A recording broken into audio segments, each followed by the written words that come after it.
I stand before a war memorial on a quiet gray morning. The names etched in stone feel timeless, each one a life and a story cut short. We come here to honor them, laying wreaths and speaking in hushed tones, praising their courage and sacrifice. But as I trace the letters, I wonder, do we honor the person, or just the act of their disposal? The monument is both remembrance and forgetting, a paradox. The silence here is profound, not just for the dead, but for the questions we never ask about the value of a man's life. These memorials unite communities, but they also simplify a brutal reality. The individual is lost in the collective.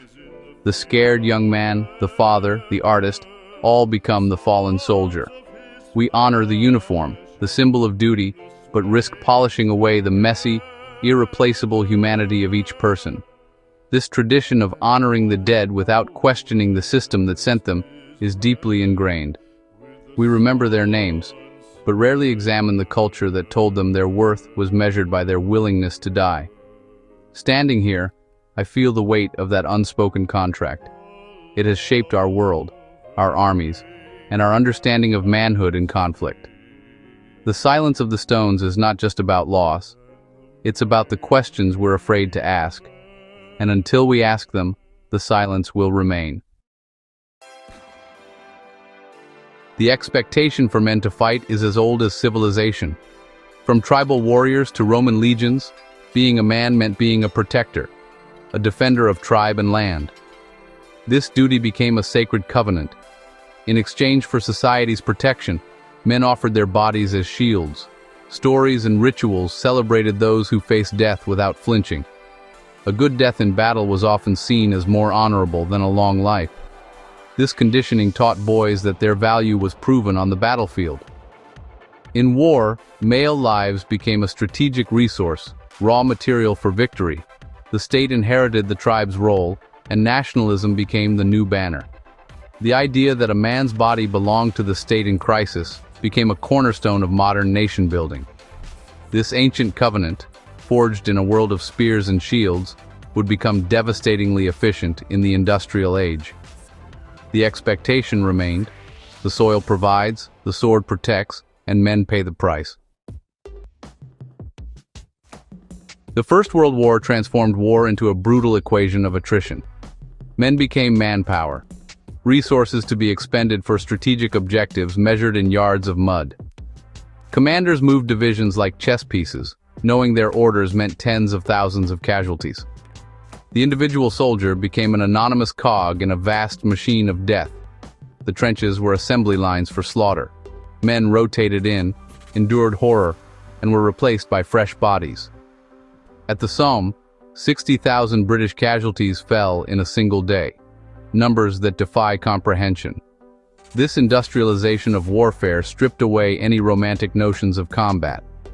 Survival was often pure chance. The soldier was expendable, and his nation accepted this as the price of conflict. The Great War cemented the idea of the disposable soldier. Away from the front, society developed rituals to cope with loss. Grief was real, but it became a public performance of noble sacrifice. The deaths of millions were framed as honorable offerings for patriotism, not as failures of leadership. Questioning the war's purpose was discouraged. Dissent was unpatriotic. The more men who died, the more necessary it became to believe their deaths were meaningful. Women were praised for resilience, expected to bear loss with dignity. This social pressure suppressed dissent and reinforced the idea that male lives were a resource to be spent. The pain was immense, but hidden behind a mask of patriotic resolve. Society learned to accept male disposability as a fact of wartime life. To make a man a soldier, the military must first break down the civilian. Training is not just about weapons, it's about rewiring emotional responses. Individuality is stripped away. Obedience and uniformity are enforced. Emotion is suppressed. Fear, pain, and compassion are treated as weaknesses. Recruits are conditioned to hide feelings, to endure abuse, to never show vulnerability. The mission and the unit come first. Suffering is irrelevant. This conditioning is brutally effective in battle, allowing men to function amid horror. But it comes at a hidden cost. When the war ends, the mask remains. Society welcomes the hero, but cannot handle the broken man behind the facade. He is expected to switch off the training and return to normal life. The pain and trauma fester in silence, leading to a lifetime of unspoken wounds. The unfeeling soldier is a necessity for war, but a tragedy for peace. When a soldier dies, he becomes a symbol, a fallen hero. Society creates an idealized version, erasing fear, regret, and pain. The hero's mask comforts the grieving and gives meaning to loss. But in focusing on the heroic ideal, we strip away the soldier's humanity. We forget he was a son, a friend, a person who wanted to live. The myth sanitizes war, hiding its brutality and the randomness of death. By turning every fallen soldier into a willing martyr, we avoid the truth. Many were terrified young men sent to die by distant decisions. This narrative also burdens the living, who must embody impossible ideals. Veterans struggle to speak honestly about fear and trauma. The hero's mask silences both the dead and the living. We honor a myth, but fail to see the person lost. When society accepts men as disposable in war, it lowers the barrier to conflict. Lives become currency, a resource to be managed and spent. The more lives are lost, the easier it is to justify losing more. This devalues human life at a systemic level, embedding male bodies into the budget of national ambition. It teaches that a man's worth is in his willingness to die, reducing manhood to violence.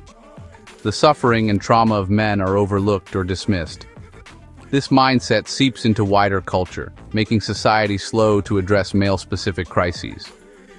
The acceptance of the disposable soldier warps empathy and creates a hierarchy of victimhood. The pain of men is often placed at the bottom. The wars ended, but for the men who fought, the battle continued. They returned home carrying invisible wounds society refused to see. Celebrated as heroes, they were left to deal with trauma alone. The masculine ideal demanded stoicism. Speaking of nightmares or anxiety was weakness. Their suffering became a private burden, hidden in silence. Many turned to alcohol. Families fractured under the weight of unspoken pain. The medical world offered little help. Mental wounds were dismissed as cowardice. A generation suffered in silence, their trauma ignored by the society that sent them to war. The legacy of unspoken wounds was passed down through families. Only recently have we begun to speak openly about the true cost of war on the minds of men. As I leave the memorial, the silence feels different.